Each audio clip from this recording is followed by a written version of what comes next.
الحمدللہ وکفا والصلاة والسلام علی سید الرسل وخاتم الانبیاء اما بعد فاعوذ باللہ من الشیطان الرجیم بسم اللہ الرحمن الرحیم قل ان کنتم تحبون اللہ فاتبعونی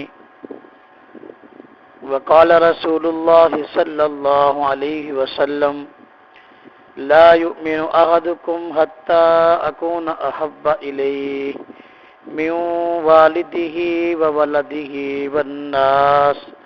والناس اجمعین آمنت باللہ صدق اللہ العظیم وصدق رسوله النبی الکریم ونحن على ذلك من الشاهدين والشاكرين والحمد لله رب العالمين اللهم صل على محمد وعلى آل محمد كما صليت على إبراهيم وعلى آل إبراهيم إنك حميد مجيد اللهم بارك على محمد وعلى آل محمد كما باركت على إبراهيم وعلى آل إبراهيم إنك حميد مجيد۔ واجب الاحترام بزرگوں اور دوستوں، مسلک اہل سنت والجماعت سے تعلق رکھنے والے میرے نہایت واجب الاحترام بزرگوں، آج جس دور سے ہم گزر رہے ہیں یہ وقت ایسا عجیب ہے کہ ہر آدمی دوسرے سے ناراض اور پریشان نظر آتا ہے۔ ناراضگی اور پریشانی کی وجہ یہ ہے کہ تقریباً ہر آدمی کو یہ گلہ اور شکوہ ہے کہ میرے رشتہ دار، میرے عزیز و اقارب، میرے محلہ والے، میرے دوست احباب میرے حقوق کو ادا نہیں کرتے۔ ہر آدمی دوسرے سے گلہ اور شکوہ کر رہا ہے۔ اگر گلہ اور شکوے کو چھوڑ کر ہر مسلمان، ہر مومن آدمی یہ سوچ اپنا لے کہ دوسرے لوگ ان سے جو اپنے حقوق کا مطالبہ کرتا ہوں، خود میرے ذمہ جن جن لوگوں کے حقوق ہیں پہلے میں ادا کرنے والا بن جاؤں۔ اگر ہر آدمی خود اپنے ذمہ جو حقوق ہے ان کو ادا کرنے والا بن جائے تو میرے خیال میں ہر آدمی کی ہی ناراضگی ختم ہو جائے گی۔ پھر ابھی اس بات کا تو موقع نہیں کہ میں رشتہ داروں اور عزیز و اقارب کے حقوق پہ بات کروں۔ میں آج اس ہستی کے حقوق کی بات کرنے لگا ہوں کہ جس ہستی کی وجہ سے یہ کائنات وجود میں آئی ہے، جس ہستی کے وسیلے سے ہم سب کو ایمان والی دولت ملی ہے، وہ ہستی ہم سب کی دل و جان ہمارے پیارے آقا نبی کریم صلی اللہ علیہ وسلم ہے۔ ہر آدمی اپنے حقوق کی بات کرتا ہے، کیا وہ ہستی جس کی وجہ سے ہم کو ایمان والی دولت ملی، جس کے وسیلہ سے یہ ساری کائنات اللہ رب العزت نے بنائی، ہم اس ہستی کے حقوق ادا کر رہے ہیں کہ نہیں؟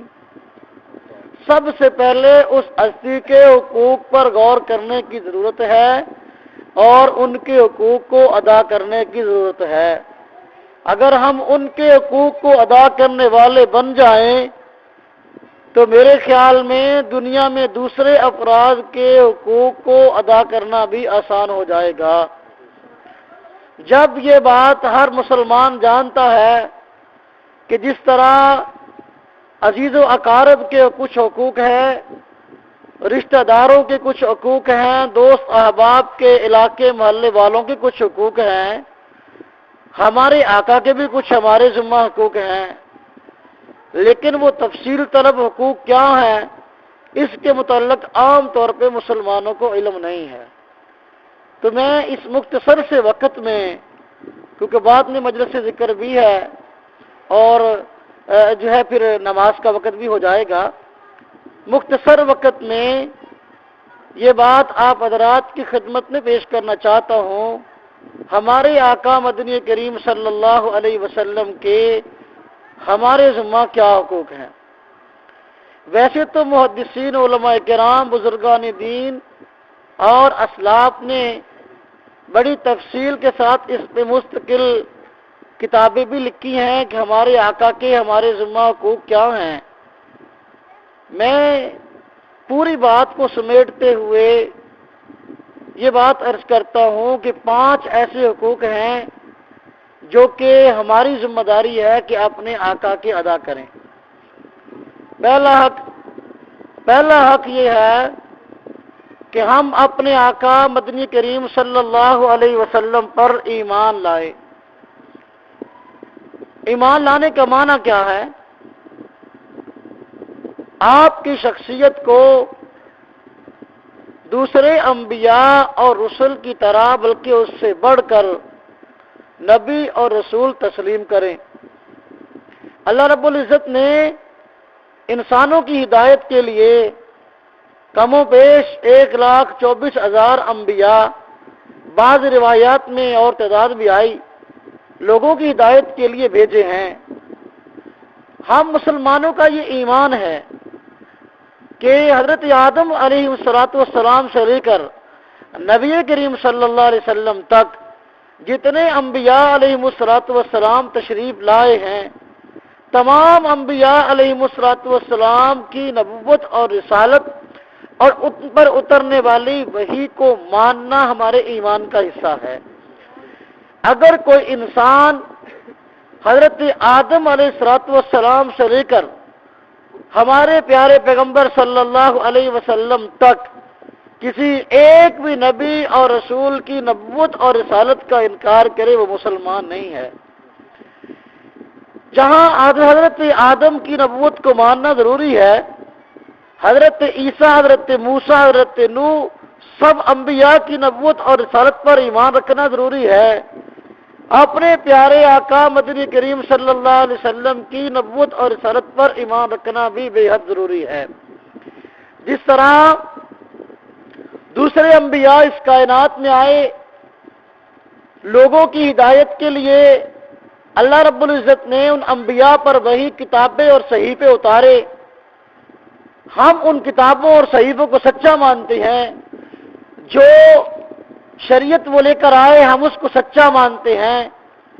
ہمارے پیارے کریم صلی اللہ علیہ وسلم جو دین اور شریعت لے کے آئے، ہم اس دین اور شریعت اور وحی کو اور آپ کی نبوت اور رسالت کو بھی ایسے ہی سچا مانتے ہیں۔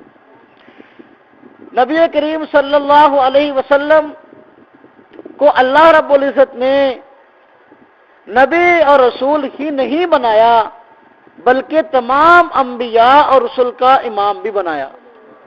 تمام انبیاء سے افضلیت بھی عطا کی ہے۔ یہ موقع نہیں کہ میں بہت تفصیل سے اس پہ بات کروں، وقت بہت کم ہے، میں نے آدھے گھنٹے میں اپنی بات کو سمیٹنا ہے، پھر مجلس سے ذکر بھی ہے۔ نبی کریم صلی اللہ علیہ وسلم کو اللہ رب العزت نے ساری کائنات پر بھی فضیلت عطا کی ہے، تمام انبیاء اور رسل پر بھی فضیلت عطا کی ہے۔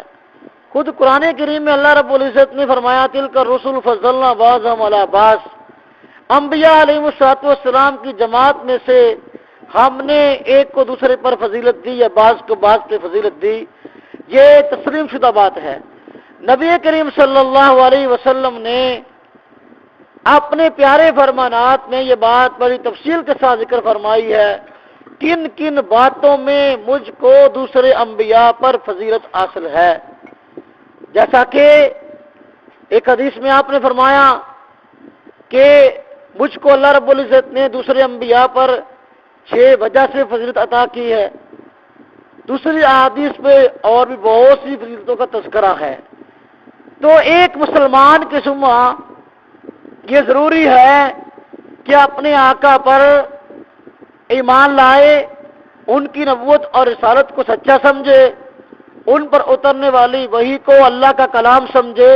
یہ آپ پر ایمان لانے کا معنی ہے. تو آپ کا پہلا حق کہ نبی کریم صلی اللہ علیہ وسلم کی ذات اقدس پر ایمان لایا جائے.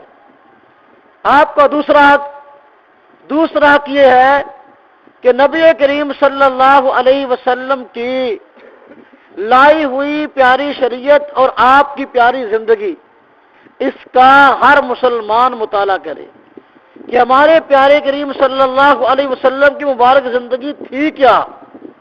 یہ مبارک زندگی کہاں ملے گی؟ یہ مبارک زندگی ہمیں ملے گی احادیث کی کتابوں کے اندر، سیرت کی کتابوں کے اندر.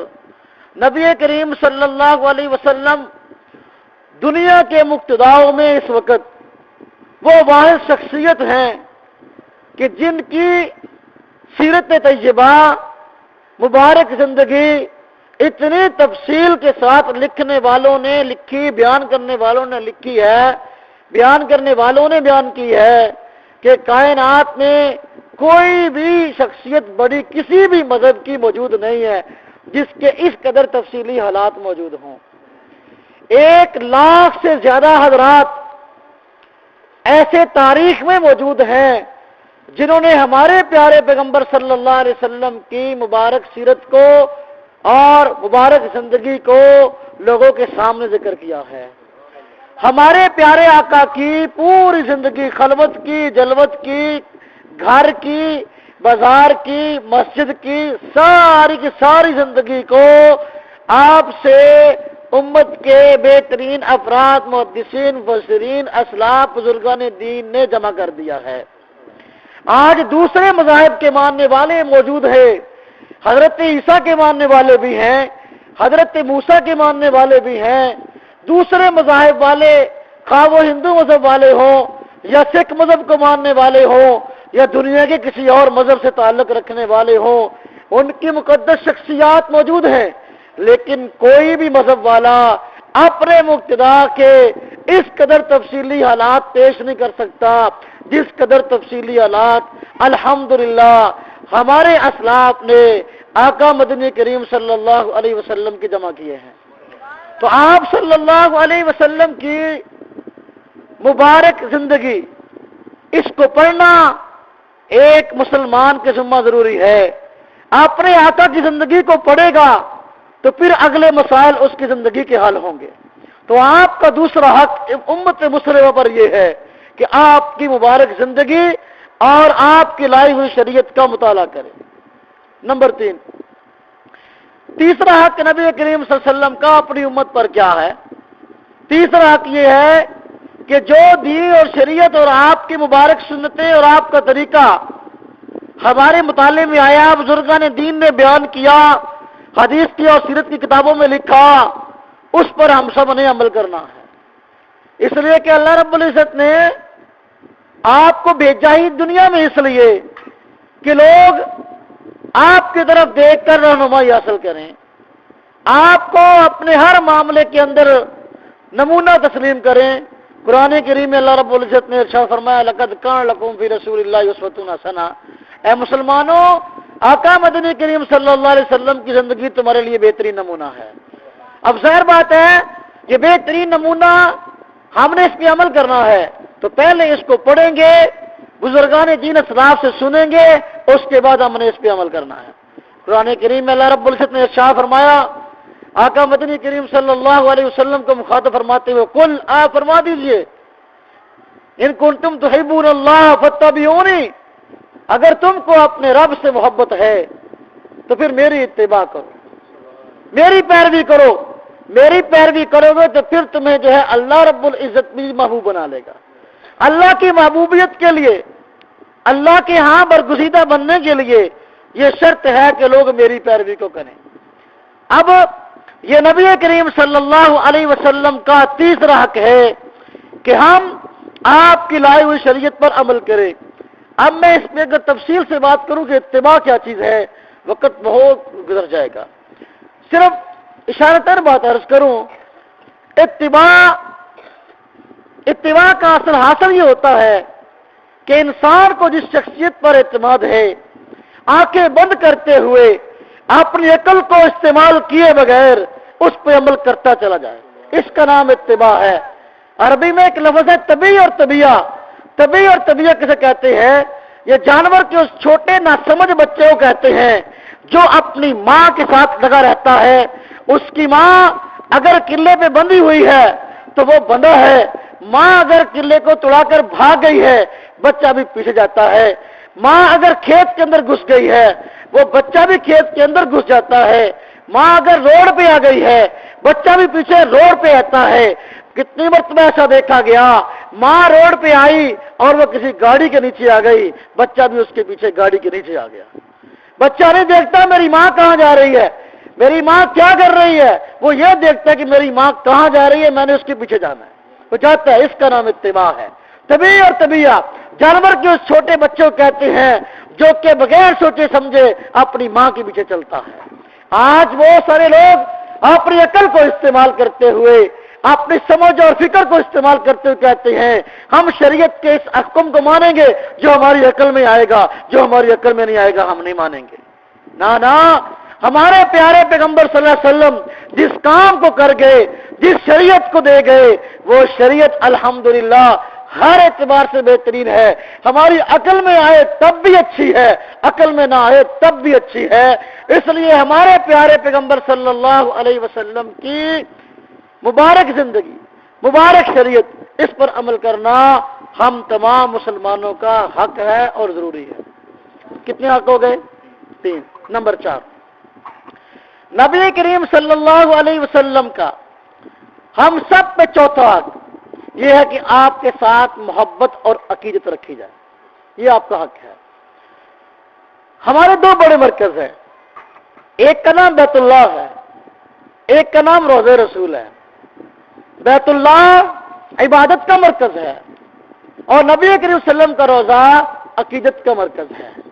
ہم عبادت کی جگہ پہ عبادت کرتے ہیں، عقیدت کی جگہ پہ عقیدت کا اظہار کرتے ہیں۔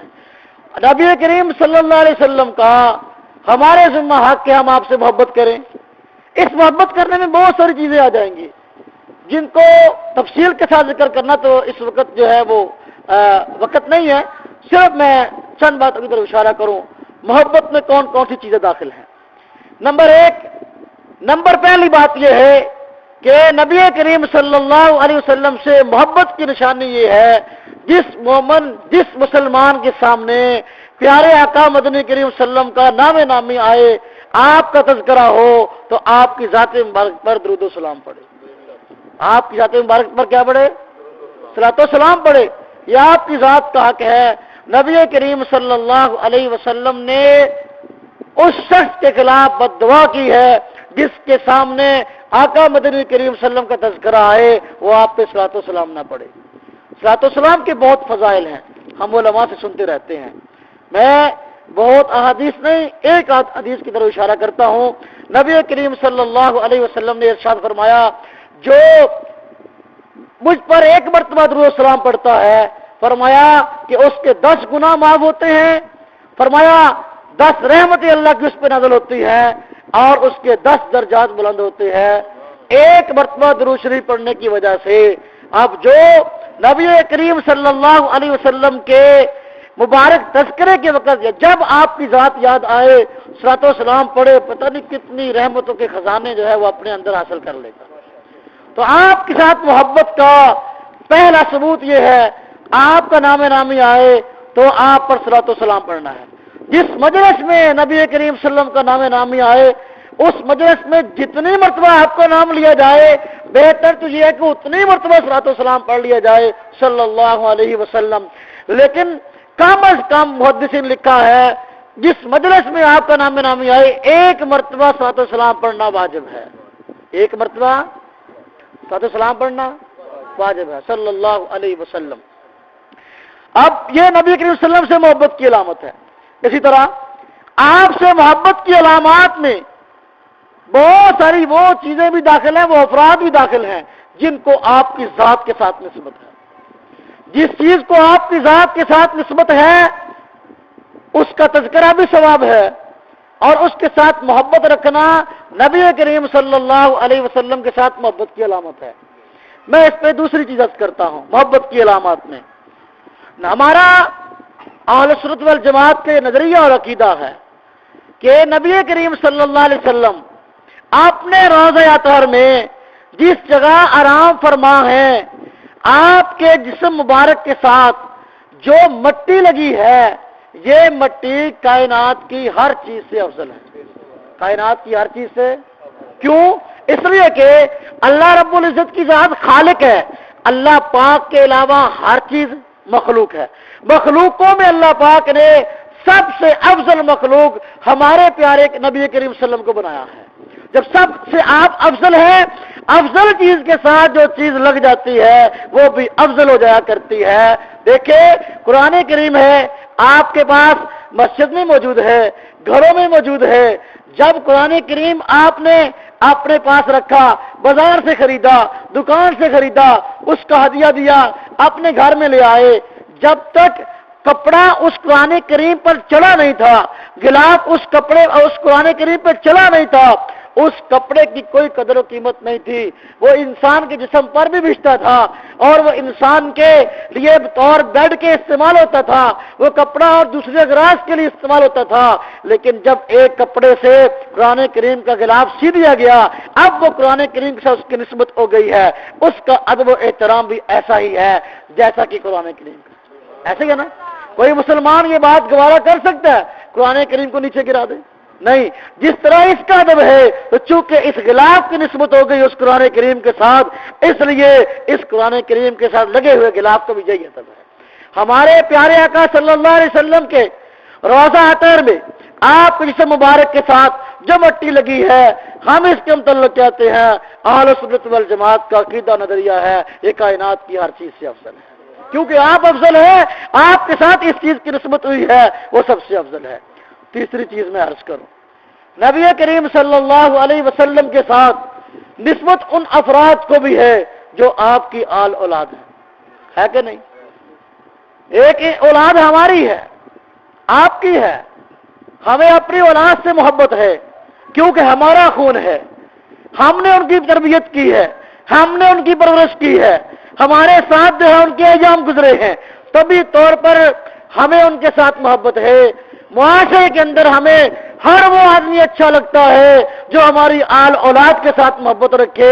جو آدمی ہماری آل اولاد سے محبت نہ رکھے، معاشرے میں ہمیں وہ آدمی اچھا نہیں لگتا، اس لیے کہ ہماری آل اولاد کی ہمارے ساتھ نسبت ہے۔ ہمارے پیارے آقا نبی کریم صلی اللہ علیہ وسلم کی آل اولاد کے ساتھ نسبت کس کی ہے؟ نبی کریم صلی اللہ علیہ وسلم کی۔ آپ کی جو آل اولاد ہے اس کو نسبت ہے آقا مدنی کریم صلی اللہ علیہ وسلم کے ساتھ۔ آپ کے ساتھ محبت کی علامت یہ ہے آپ کی اولاد کے ساتھ محبت کا اظہار کیا جائے، ان کے ساتھ عقیدت کا اظہار کیا جائے۔ جو نبی کریم صلی اللہ علیہ وسلم کی اولاد میں ہے سید صاحبان، بشرطے کہ سید ہو کوئی جھوٹا آدمی نہ ہو، سید ہو، اس کا ادب اور احترام ضروری ہے۔ کیوں؟ اس کی نسبت نبی کریم صلی اللہ علیہ وسلم کے ساتھ ہے۔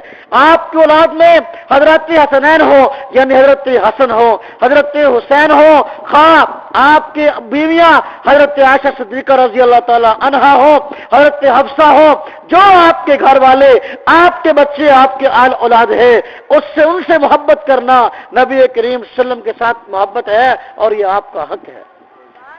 چوتھی چیز اسی محبت میں آ گئی، یا کہہ لو نسبت کے ساتھ تعلق، نبی کریم صلی اللہ علیہ وسلم کے ساتھ جن کو نسبت ہے ان سے محبت کرنا نبی صلی اللہ علیہ وسلم سے محبت ہے۔ میرے پیارے پیغمبر صلی اللہ علیہ وسلم کے ساتھ جن حضرات نے زندگی گزاری ہے، سفر کیے ہیں، حضر میں رہے ہیں، مسجد میں رہے ہیں، بازار میں رہے ہیں، گلی میں رہے ہیں، کوچے میں رہے ہیں، میری مراد صحابہ کرام جنہوں نے نبی کریم صلی اللہ علیہ وسلم کے ہر ایک ادا کو دیکھا، اس ایک ادا کو اپنا لیا اور اس کو پوری کی پوری آپ کی اداؤں کو پوری دنیا کے اندر پھیلا دیا۔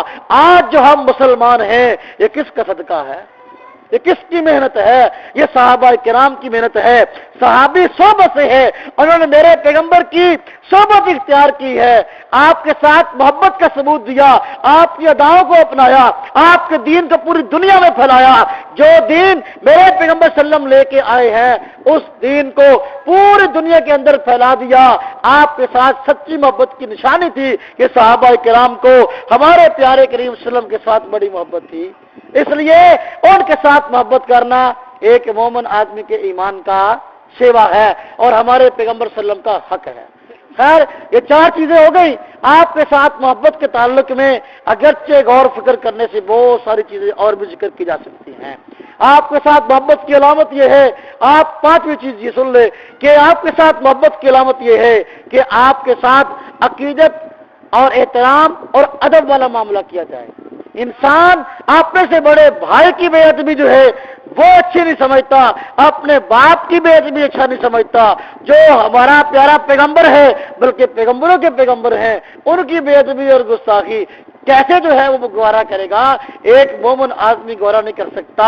اس لیے آپ کے ساتھ محبت کی علامت یہ ہے کہ آپ ہر طرح کا آپ کے ساتھ ادب والا معاملہ کیا جائے، آپ کا نام نامی آئے ادب کے ساتھ کیا جائے، آپ کا تذکرہ آئے نہایت ادب و احترام کے ساتھ تذکرہ کیا جائے، کسی قسم کا ایسا پہلو نہ ہو بیان کرنے کا، آپ کا نام لینے کا، کہ اس سے بے ادبی کا پہلو ٹپکتا ہو، ایسا ہرگز جائز نہیں ہے۔ یہ آپ کے ساتھ محبت کی بات ہے۔ اور محبت کا حق ہے، کتنے حق ہو گئے؟ چار ہو گئے۔ یہ بھی پانچویں چیز اب محبت میں ہی آ گئی، ادب کرنا۔ آخری بات عرض کروں، پانچ حق میں نے کہا تھا، پانچواں حق نبی کریم صلی اللہ علیہ وسلم کا پانچواں حق ہمارے ذمہ یہ ہے کہ جس دین، جس مشن کو، جس وحی کو لے کر آپ آئے ہیں اور ہمیں دے کر چلے گئے ہیں اس کو پوری دنیا میں پھیلایا جائے، اس کو پوری دنیا میں پھیلایا جائے۔ ہمارے پیغمبر صلی اللہ علیہ وسلم کسی گلی اور کوچے اور محلے کے نبی نہیں ہے، کسی شہر کے نبی نہیں ہے، کسی صوبے اور ملک کے نبی نہیں ہے، وما ارسلناک الا رحمۃ للعالمین ہے، سارے جہانوں والے کے لیے رحمت بن کے آئے ہیں۔ جب یہ صورتحال ہے تو آپ کی دعوت عالمگیر ہے، ہم سب اس دعوت کو آگے پھیلائیں، اس پیغام کو آگے پھیلائیں، اس مشن کو آگے پھیلائیں جو ہمارے پیغمبر ہمیں دے گئے ہیں۔ یہ آپ کی ذات کا حق ہے، یہ نہیں۔ دیکھو صحابہ کرام نے پوری دنیا کے اندر، اہل بیت علیہم رضوان نے پوری دنیا کے اندر آپ کے مشن کو پھیلا دیا۔ ہم انہی کے نام لیں گے، ہمیں جس سے مسئلے کا ہمیں پتا ہو، جس دین کی بات کا ہمیں پتا ہو، اپنے بھائیوں کو بتانا چاہیے۔ نماز کا طریقہ اگر آپ کو آتا ہے آپ اپنے بھائیوں کو بتائیں، اپنی بیوی کو بتائیں، اپنی آل اولاد کو بتائیں، اپنے محلے والوں کو بتائیں، اپنے دوست احباب کو بتائیں، خود بھی اس پہ عمل کریں، دوسروں کو عمل کرنے کے لیے کہیں۔ یہ بھی دعوت ہے۔ رمضان کا مہینہ آ رہا ہے، عہد کرے روزہ کسی نے نہیں چھوڑنا، عہد کرے روزہ کسی نے، اس پہ وقت نہیں میں وغیرہ بڑی تفصیل سے عرض کرتا کہ صحابہ کرام بھی روزے رکھتے تھے، آج روزے ہم بھی رکھتے ہیں۔ صحابہ کرام روزے رکھتے تھے، 2 کھجوریں کھا لی اور پانی پی لیا، یہ سحری ہے، اور 2 کھجوریں کھا لی اور پانی پی لیا، یہ ان کی افطاری ہے۔ ہم 4-5 روٹیاں صبح کو کھا جاتے ہیں، دہی بھی کھاتے ہیں، لسی بھی پیتے ہیں، اور پتہ نہیں دیسی گھی بھی، کیا کیا لوازمات سحری کے وقت ہے، کیا کیا لوازمات افطاری کے وقت ہے۔ کھانا بھی سامنے ہے، سموسے اور پکوڑے بھی سامنے ہے، طرح طرح کے پھل بھی سامنے ہے، شربت اور طرح طرح کے جوس اور کئی طرح کی نعمتیں سامنے ہے۔ ان تمام نعمتوں کو استعمال کرنے کے لیے ہمارے پاس مواقع ہیں۔ غریب سے غریب آدمی بھی آج ان چیزوں سے محروم نہیں ہے۔ افطاری کے وقت بھی نعمتیں موجود ہے، سحری کے وقت بھی موجود ہے۔ صحابہ کرام نے اس دور میں روزہ نہیں چھوڑا جس دور میں 2 کھجوریں اور پانی تھا، سحری کے وقت 2 کھجوریں اور پانی تھا، افطاری کے وقت ہم آج اپنے پیارے آقا کے نام لینے والے ہیں، اور وہ روزہ جو اسلام کا رکن ہے، رمضان کا مہینہ آتا ہے، اپنے پیغمبر کا نام لینے والا گلیوں میں شرعام کھاتا پھرتا ہے۔ یہ کیسی غیرت ہے ہم مسلمانوں کی؟ اگر ہمیں اپنے پیارے آقا کے ساتھ محبت ہے تو ہم اس شریعت پر عمل کریں، اس کی دعوت کو پہنچائیں۔ اپنے بھائی جو روزہ نہیں رکھتے ان کو ترغیب دیں، بھائی روزہ رکھو۔ نماز نہیں پڑھتے کہو بھائی نماز پڑھو۔ زکوٰۃ فرض ہے، زکوٰۃ نہیں دیتے ان کو کہو بھائی زکوٰۃ دو۔ یہ عشر کا اب موسم ہے، گندم کی کٹائی کا موسم ہے، عشر ضروری ہے،